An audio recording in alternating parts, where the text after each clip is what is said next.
চারিদিকে কত কিছু ঘটছে, মুখে মুখে ঘটনা যা রটছে, আড়ালে প্রকাশ্যে যা বলছে, তাই নিয়ে ক্যামেরা চলছে, ক্যামেরা চলছে, ক্যামেরা চলছে, ক্যামেরা চলছে। কষ্ট তো শেষ, রোগী নেই, আর কষ্ট কি? চোখ দুটোই গেল শ্রাবণী, এখন চলতে ফিরতে হোঁচট খায়। টেবিল থেকে জল দিতে গেলেও হাতটা নিয়ে চারদিকে খোঁজে, আমাকে জানাতে চায় না। আমি বুঝি আমার তো চোখ দুটো ঠিক আছে, আমি তো সবই দেখতে পাই। মাসিমা, সবচেয়ে কষ্ট হয় কখন জানো? খবরের কাগজটা নিয়ে বসে যখন, পড়তে তো পারে না, শুধু হাতগুলো রাত অব্দি ওই খবরের কাগজ নিয়ে বসে থাকে। আর আমায় মাঝে মাঝে বলে, কৃষ্ণা এটা 6 নম্বর পাতা দেখো। সম্প্রতি পশ্চিমবঙ্গ বাংলা একাডেমিতে আলাপ সংস্থার আয়োজনে অনুষ্ঠিত হল কবিতা এবং শ্রুতি নাটকের এক সাংস্কৃতিক সন্ধ্যা। তিলক ভট্টাচার্যের নির্দেশনায় নাট্যদল হিজিবিজিরা তাদের শ্রুতি নাটক পরিবেশন করে। আমার একটু উপকার করবে মা? হ্যাঁ বলুন না মাসিমা, নিশ্চয়ই করবো। আমায় তুমি একটু লেখাপড়া শেখাবে? হ্যাঁ হ্যাঁ শ্রাবণী, আমি লেখাপড়া শিখতে চাই, শেখাবে? তুমি তো কত ছেলে মেয়েকে পড়াও, আমি বলতে পারি না। হ্যাঁ হ্যাঁ নিশ্চয়ই পারি, এ তো খুব ভালো কথা, কিন্তু হঠাৎ লেখাপড়া মাসিমা? খুবই কষ্ট, আমি আর দেখতে পাচ্ছি না শ্রাবণী। আমি লেখাপড়া শিখে ওকে খবরের কাগজ প্রথম থেকে শেষ অবধি পড়ে পড়ে শোনাবো। ওর যে বড় প্রিয় ওই একটাই শখ শ্রাবণী, ওটা কি করে কেড়ে নেব বলো তো? মাসিমা আমি আপনাকে নিশ্চয়ই শেখাবো। হ্যাঁ হ্যাঁ, আপনার ইচ্ছে আপনাকে এগিয়ে নিয়ে যাবে, দেখবেন আমি বলছি। আমি পারবো বলো, আমি পারবো, আমার বিশ্বাস মাসিমা আপনি পারবেন, অবশ্যই পারবেন।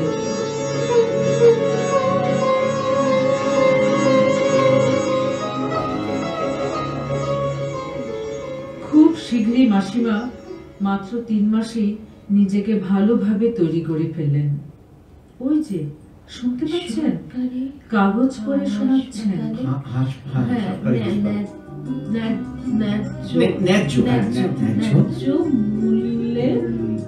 ওষুধের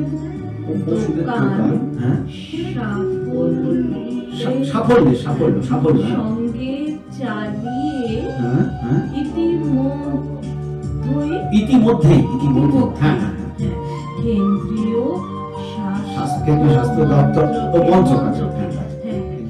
অনুষ্ঠানে আবৃত্তি পরিবেশন করেন সুজাতা চৌধুরী, ডক্টর পার্থ প্রতিম পান। জলবায়ু কথা। বৃষ্টি, তোর জন্য যে কেউ অপেক্ষা করে আছে গোটা চৈত্র বৈশাখ জ্যৈষ্ঠ, তোর কি মনে পড়ছে না? এই আষাঢ়েও তোর দেখা নেই। সেই কবে থেকে পুড়ে যাচ্ছে আমার সমস্ত শরীর, ঝলসে যাচ্ছে সবুজ পাতারা। বৃষ্টি, আমি এখন চিতায় পোড়া কাঠ হয়ে গেছি। কোনোদিন প্রাণ ছিল এ শরীরে, মনে করতে পারি না।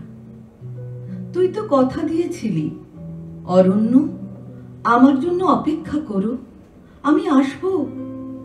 আরব সাগর ছুঁয়ে, কেরালার উপকূল হয়ে, বঙ্গোপসাগরের নীলিমাকে বুকে নিয়ে তোমার জন্য এক আকাশ বর্ষা নিয়ে আসবো। যত চাও অবগাহন করো আমার ধারা জলে। অরণ্য, তোমার ঝাঁকড়া চুল থেকে চুইয়ে পড়বে বিন্দু বিন্দু জল। তুমি হয়ে উঠবে গাঢ় গাঢ় সবুজ। তোমার দু চোখে আমি দেখবো সেই গা ছমছমে দৃষ্টি। তোমার ভেজা ঠোঁটের না বলা কথা আমি শুনব। বৃষ্টি, তুই এখন মায়ানমার অথবা চেরাপুঞ্জির পাহাড় আর বনকে সাজিয়ে তুলছিস। আমাকে আমাকে মনে পড়ছে না তোর একবারও? আমার শাল, সেগুন, পলাশিরা তোর অপেক্ষায় অপেক্ষায় আমি, তোর প্রিয় অরণ্য। বুদ্ধদেব বসুর একটা কবিতা আছে, বর্ষার দিন। সকাল থেকেই বৃষ্টির পালা শুরু, আকাশ হারানো আধার জড়ানো দিন। আজকেই যেন শ্রাবণ করেছে বন, শোধ করে দেবে বৈশাখী সব ঋণ। রিমঝিম ঝরে অঝরে অন্ধধারা, ঘন বর্ষণে আপাত আত্মহারা। পৃথিবীতে যেন দিন নেই, রাত নেই, স্তম্ভিত কাল, মেঘ মায়া লোকে লীন। পথের পাথরে উঠছে জলের ধোঁয়া, উঁচু গাছগুলি মাথা নিচু করে চুপ। বস্তু গলিত তরণিত এই দিনে সেই ভালো হয় যদি সব যায় খোয়া। তবু 9টা বাজে, তবু ছাতা হাতে নিয়ে ট্রামে চড়ে বসি আপিসের অভিসারে। কেরানি কীর্ণ খাঁচায় রন্ধ্র দিয়ে থেকে থেকে লাগে সিক্ত কোমল ছোঁয়া। লুপ্ত নিভৃত অমর্ত্য এ দিনেও মস্ত শহরে ব্যস্ত মুখর কাজে মানুষ মুশিক বন্দি যে পিঞ্জরে, আজও খোলা আছে গোগ্রাসী তার হাজে। তারই অদম্য অনতিক্রম্য টানে অগণ্য ছাতা পথ করে আছে কালো। বৃত্তশালীও মুক্ত ইচ্ছা নয়, কর্মঠ মুখে চলেছে মোটর জানে। আমি সেই ভিড়ে নিঃশেষে মিশে গিয়ে চলি একাগ্র নিরুপাধি নামহীন। হাড় থেকে কেউ নিংড়ে নিয়েছে মজ্জা, পায়ে পায়ে বাজে জীর্ণ জুতোর লজ্জা। ব্যর্থ জীবন মূর্ত করেছে যেন দুদিনের দাড়ি রজক রহিত সজ্জা। জীবন ডোবানো বৃষ্টি যখন ঝরে, সময় হারানো স্বপ্ন জড়ানো দিনে, শত নিঃশ্বাসে আবিল রুদ্ধ ঘরে আজ বাঁধা পড়ে আগামীকালের ঋণে। দিন শেষ হয়, বৃষ্টি শেষের নেশা। প্রশান্ত বসুর নির্দেশনায় নাট্যদল আন্তরিক পরিবেশন করল পাত্রী চাই শ্রুতি নাটকটি। ঝন্টুদা, দুটো চা দাও। না, পাত্রী এগুলো ঠিক হয়, তবে আমার মা পুরুষ ঠিক করে ফেলেছে।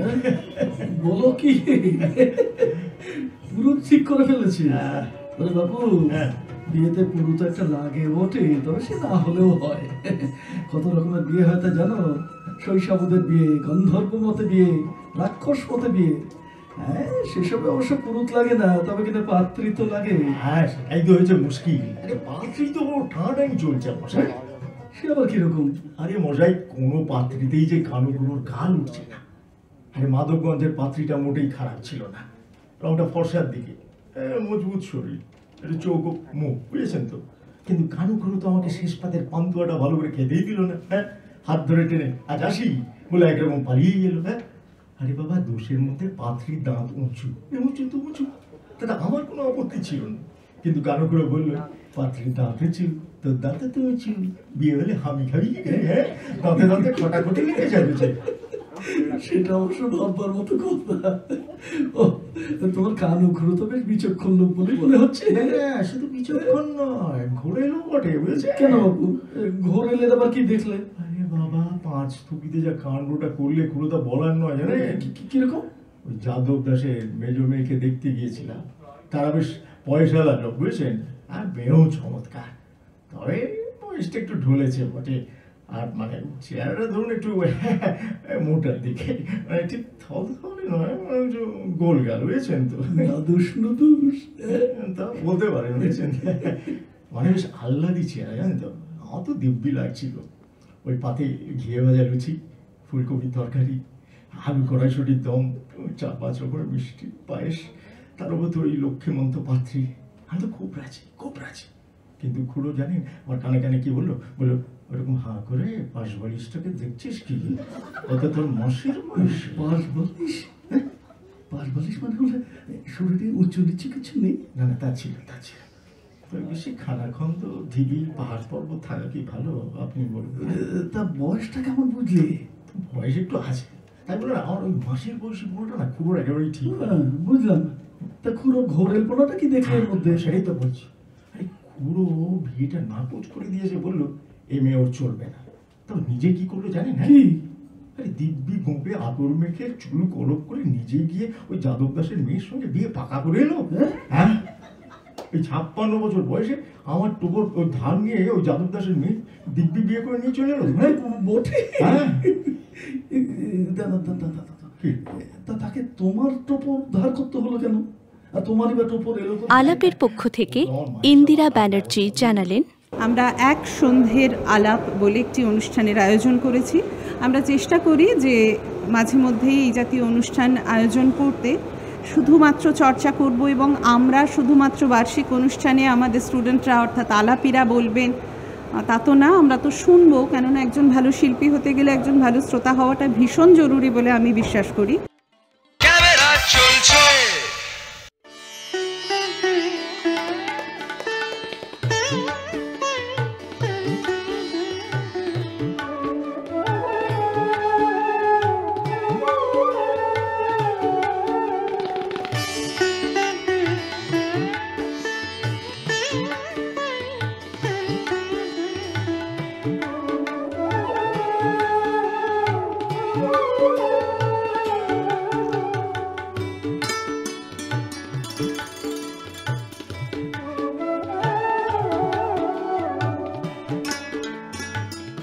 শিল্প প্রদর্শনী এন্ড টু এন্ড রিয়া ঘোষের ভাস্কর্য ও শ্রেয়া মুখোপাধ্যায়ের চিত্রকর্মকে এক সৃজনশীল সুতোয় বেঁধেছে।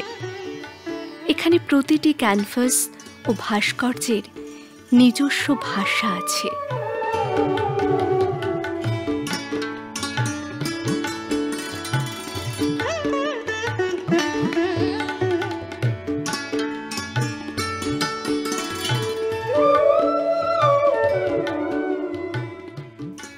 শ্রেয়া মুখোপাধ্যায়ের ক্যানভাসে ধরা পড়েছে আধুনিক জীবনের বহুমাত্রিক চাপ, মানব সভ্যতার অগ্রগতির নেতিবাচক দিকও তিনি তুলে ধরেছেন।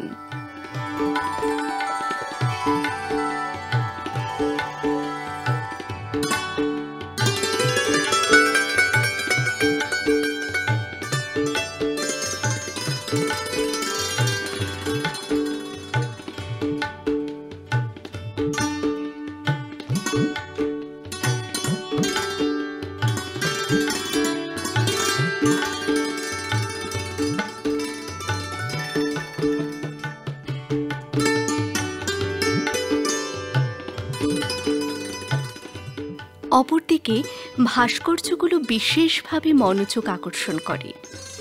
প্রতিটি ভাস্কর্য যেন নীরব অথচ স্পন্দিত। রিয়া ঘোষ তাঁর শিল্পকর্মে মানব মনের অদৃশ্য স্তরগুলোকে স্পর্শ করেছেন ব্রোঞ্জ, আয়রন সহ বিভিন্ন মাধ্যমে। সৌন্দর্য ও শিল্পচিন্তার মেলবন্ধন এই প্রদর্শনীতে এক নতুন মাত্রা এনে দিয়েছে। ক্যামেরা চলছে।